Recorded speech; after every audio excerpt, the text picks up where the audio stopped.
Niyon, may lagnat ka. Hindi ka rin makapagsalita. Kawawa ka naman. Ganito na lang. Ngayong hindi ka pa makapagsalita, ako muna magiging translator mo. Prinsipe Makaru, natutuwa ko sa mga sinabi mo sa akin.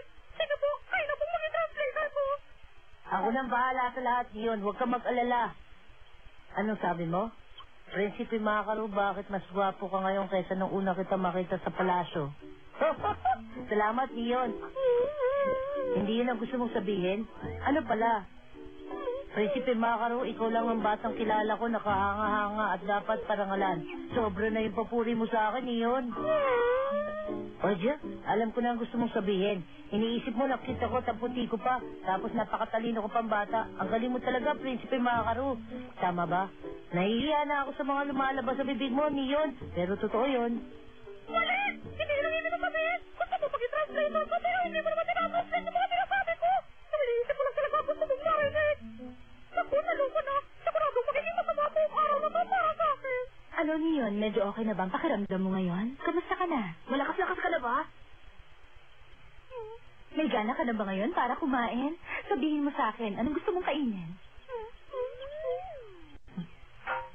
Masakit pa po ang lalamunan ko, pero gusto ko kumain ng mabilis lunukin na pagkain. Gusto ko ng pudding.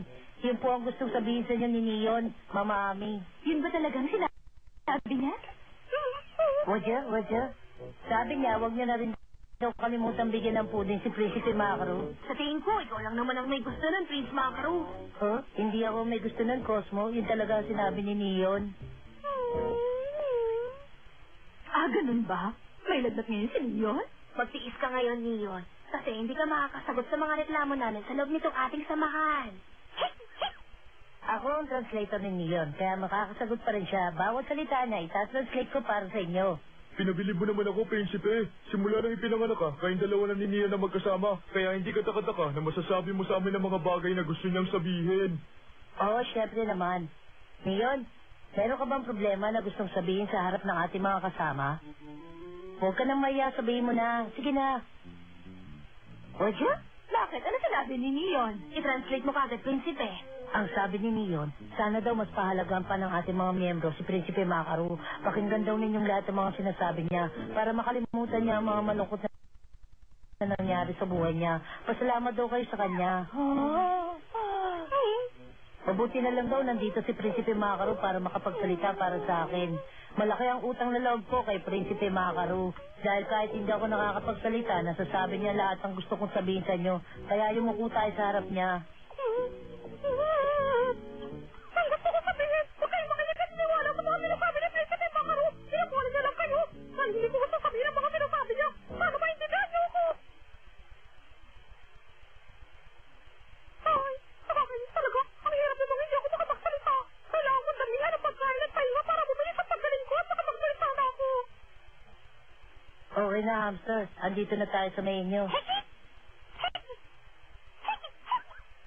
Walang anuman. Oy, bakit mo ko inila Niyon? Ganun ba?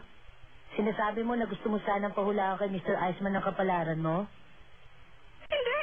Gusto ko sabihin sa'yo na medyo sa mama pakiramdam ko kaya sana umuwi na tayo para makapagpahinga na ako. Gusto mong pahulaan sa kanyang love life mo? Tama ba ang sinabi ko sa kanila?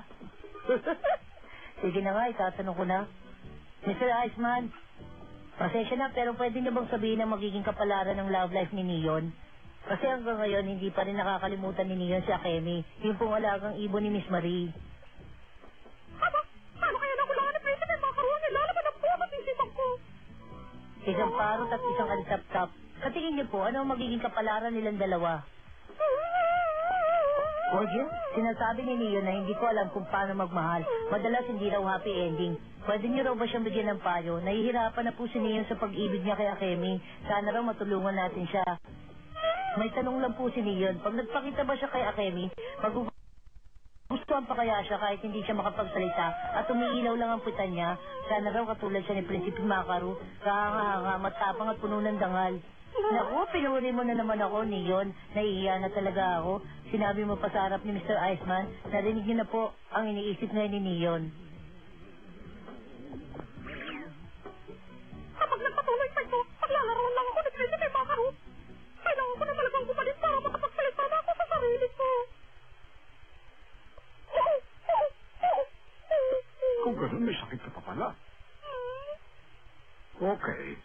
kukuha lang ako ng halamang gamot at ipagluluto kita ng gamot na maiinom. Hindi po ganun ang gusto niyang sabihin. Hoy, Prince Macaro, nandiyan ka pala. Sabi ni Neon, kaya raw po siya nilalagnat kasi kulang siya sa pagmamahal. May papakita raw yan kung bibigyan siya ng puding. Totoo ba na yun ang gusto mo sabihin, ano yun? Hindi na, Tommy. Ayaw ko kumain ng pudding. Gusto ko lang uminom ng gamot para mawala na ang sakit ko. Sabi po ni Neon, okay lang daw po ang puding para sa lalamunan niya. Yung ba sinabi niya? O sige, antayin niyo na lang ako dito, ha? May kukunin lang ako sandali.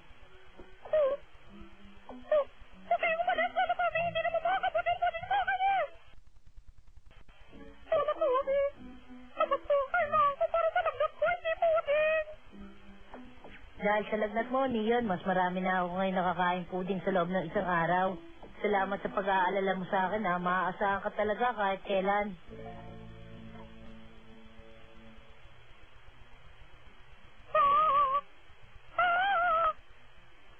Ang magising ako kanina umaga may lumalabas na puso sa lalamunan ko. Ako po ninyo, trabaho ko daw maghalin ng mensahe sa magkaibang panahon. Ako nangangalaga at Prinsipe Macaro. Nagsarat sa pakiramdam na makapagsalita ng sarili. Wala na pwede magsasabi yun para sa akin.